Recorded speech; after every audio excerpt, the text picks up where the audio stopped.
And President Barack Obama has once again urged the U.S. Congress to take steps towards lifting what he calls the embargo against Cuba.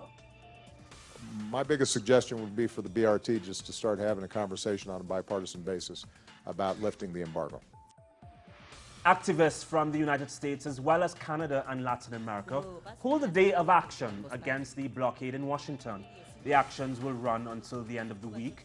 They are demanding that the United States Congress unconditionally lift the unilateral measure. They're also calling for the closure of Guantanamo Bay and the lifting of flight restrictions between the U.S. and Cuba.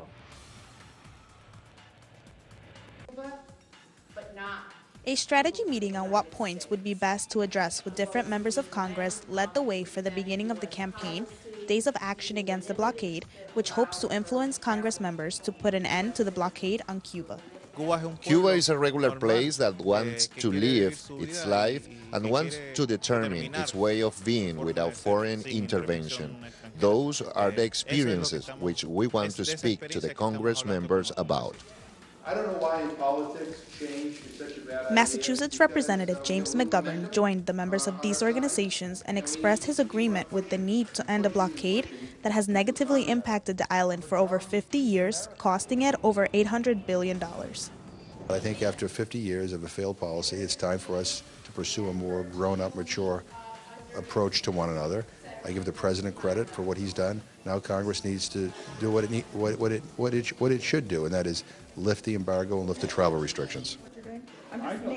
Organizers of the event are hopeful that the general consensus by U.S. citizens to put an end to the blockade will help persuade Congress.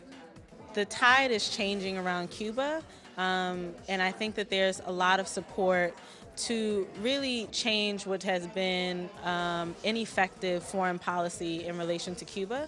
So I think that we're all hopeful that Congress is ready to make the right choice. And this year, Congress should Though President Barack Obama has expressed a need to end the blockade, there are many subjects that need to be discussed before a true normalization of relations.